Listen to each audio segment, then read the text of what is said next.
my name is Jennifer Thomas, and today I'm going to be talking to you about SAT, ACT, and AP testing.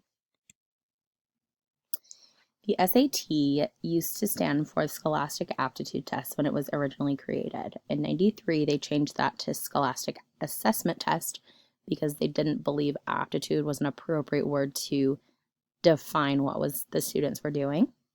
In '97, their board decided that there was no official meaning because we're moving away from assessment testing and standardized testing. However, they still use it. So currently there's no official name. They're thinking about changing it, but it's going to be, if and when they do it, it's going to be a really long and tedious process because of how many people have taken and use and how many people in universities rely on the test. So Singh said that the SAT is designed to measure students' ability to understand and process elements of math, reading, and writing. Nearly every university in the United States recognizes this test and uses it for placement. Many require their students or their applicants to take the SAT.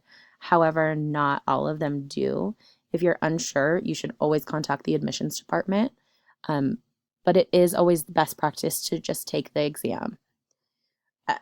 If funds are an issue, they do have fee waivers available. All students are scored twice on a scale from 400 to 1600. So 2 people score the test to make sure that it is fair. 400 is the lowest score and 1600 is the highest. Just some information for students. The best applicants for this test are going to be your college-bound students, your STEM students, so science, technology, English, and math, and your language students. Language, I don't mean by English language arts. I mean by if they're proficient in a different language other than English. They offer up to 20 total exams, so the students will be able to showcase different strengths other than math, reading, and writing. Some of the other exams that they offer are Korean, Italian, German, physics, biology, chemistry, and US and world history. So there's obviously a few more than that, but it's always a really good idea to encourage students if you know they have a really strong background in those. There are 20 total exams that the students can take, like I said earlier. There is no penalty for unanswered questions, so if a student is unsure, it's definitely best practice to just skip it because a fraction of a point will be reduced for incorrect answers. Depending on if it's a 5, 4, 3, or 2 question answer, they will take like 1/5, 1/4, 1/3, or a half a point. The fee is $46 per test, $60 with an essay, and there is a fee waiver option which the students are able to pick up. They can either print one out online or from their counselor's office. Some good tips and tricks to prepare are to take your practice tests online. They're free. They're everywhere. They have them on the SAT websites. They have books that you can purchase. They have a lot of different things that you can do. SAT prep classes, I know they have on Saturdays. I took some when I was in high school. And some prep blogs I thought were really interesting. They have on collegereadiness.collegeboard.com. This is the College Board website that houses the AP and SAT tests. So if students are into those, they should definitely look at this, see what they have to offer, see any other things that they may not know about that are going to be on the test. So that way they're fully prepared. It's always smart to bring a number 2 pencil because we all know mechanical pencils do not work on them. Breakfast and sleep, of course, before a big test. Just in case you know you bombed it, you know you did really horrible, or you're just not feeling confident for whatever reason. You can cancel your scores up to 24 hours after testing. After that, you may not. However, it is your responsibility to contact College Board and ask them to do that. Many sophomores do take the practiced SAT or the PSAT their 10th grade year. I believe it's in January, if I remember correctly. But they take it their sophomore year, so that they can be prepared to take the SAT their junior year or senior if needed. So some interesting facts that I found were 97% of English language arts instructors asked teach the content that is on the SAT. So regardless if they looked it up or they just already taught it and they're that great, 90% of them are, or 97% are already doing that. So that's almost 100% of students getting that curriculum. 80% of math teachers are teaching the content on the SAT, and 82% of science teachers. I thought that part was interesting because science isn't on the 3-part SAT that most students take. They only are exposed to the science test if they decide that they want to take it. However, it's probably a good idea to be paying attention in your biochem and physics classes, because if you can test well on your SAT in science, a lot of schools are going to be looking at that. So it's a really good idea to educate your students about that. There's a lot of teacher guides on collegeboard.com. If you don't know or remember the SAT, if you haven't taken it in like forever, like me, if you just want to brush up on your skills, if you want to feel a little more educated, there's all different kinds of things you can look at College Board on collegeboard.com. All high school students should be aware of the SAT if they want to go to university, mainly your juniors and seniors. Your sophomore students are going to be taking the PSAT, so it's not really, they should be aware of it because the PSAT does have a lot of questions that were on previous SATs in the past. Up next is the ACT, which stands for American College Test. Something I learned when I was a sophomore was to act a fool and guess if you feel uncool. I know that sounds really silly, but my ASB teacher actually told us that, and I've never forgotten it. And I've taken the ACT twice in 2008. I don't know how I still remember, but obviously it's affected me. So if students can remember that while they're taking it, it can kind of reassure them that it's okay if they don't know, but always try and guess it because you're not going to be marked down for it. The main difference between the ACT and the SAT is that the ACT has the science content already there. So you are taking the science test whether you want to or not. It is a research-based assessment based on the ACT college and career readiness standards. So in a couple slides, this one right here, there's a picture of how it's made. So the National Curriculum Survey comes up with questions based on what teachers are teaching, standards, what students should be knowing when they go to university, etc. They make a test blueprint. They then have the scores and results, and that goes to the readiness benchmarks, which go through a course performance, and they have predictive validity, and then they go to another test blueprint. It goes around and around until they feel good about it. Or they go to the readiness standards, the standards review them, and it goes up to content validity, and it can either start from the top or go over again. It can take up for a year to when the question was written for the test, for the question to be on the test.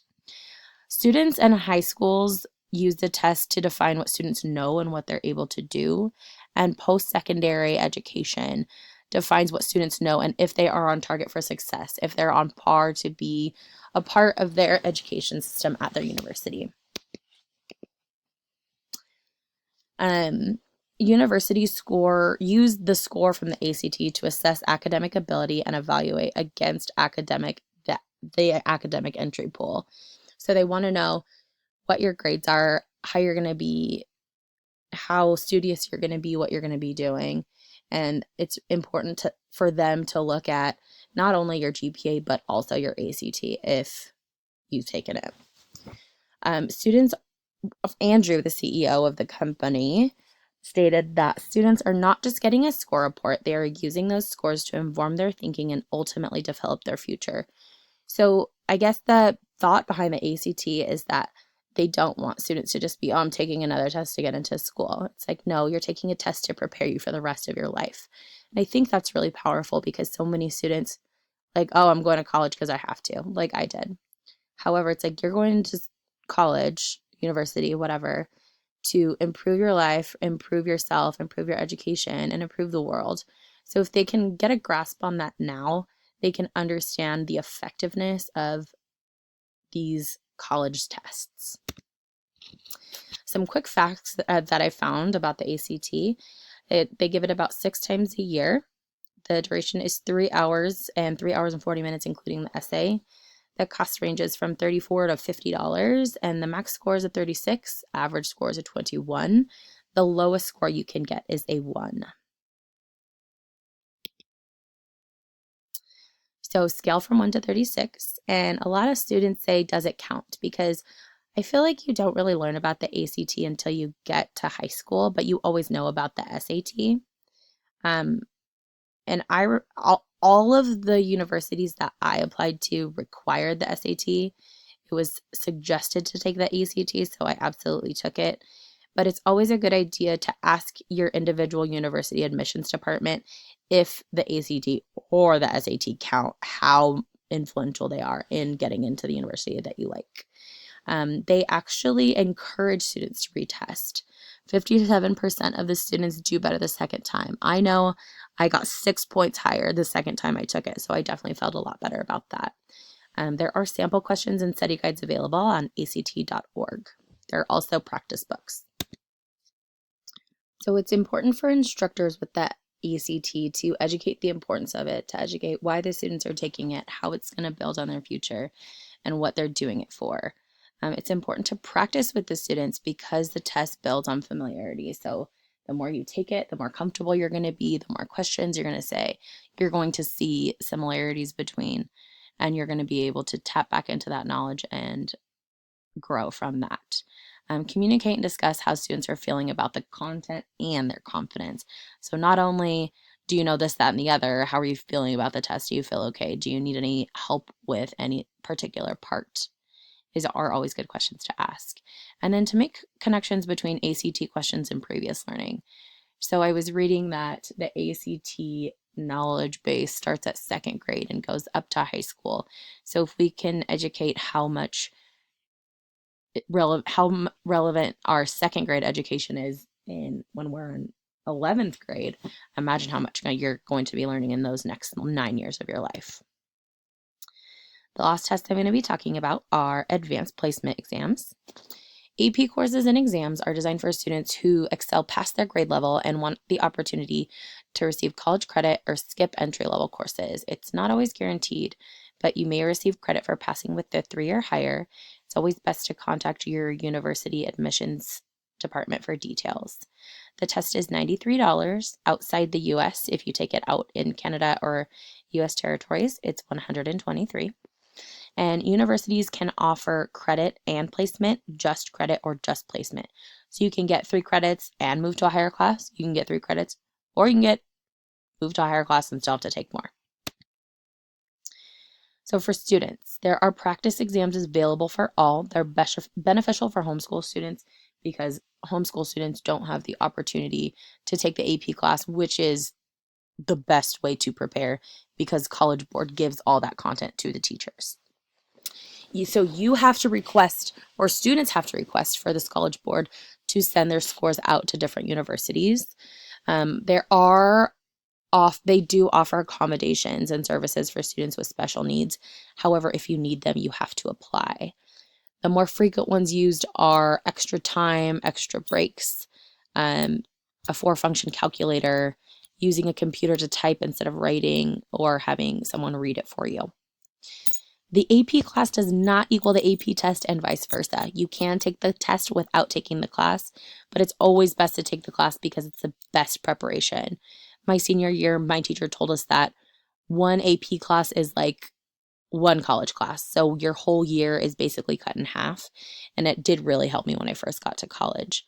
It is scored on a scale from 0 to 5. 0 to 2 is failing. 3 to 5 is passing.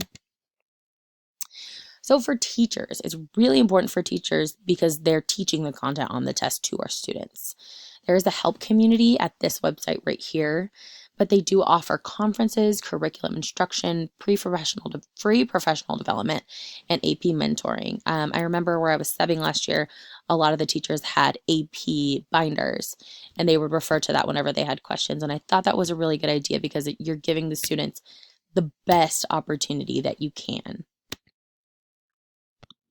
So some of these tests have in common are that they're geared toward higher level education. So your juniors and your seniors. There are test prep courses available and prep exams, which are online, free, and very accessible.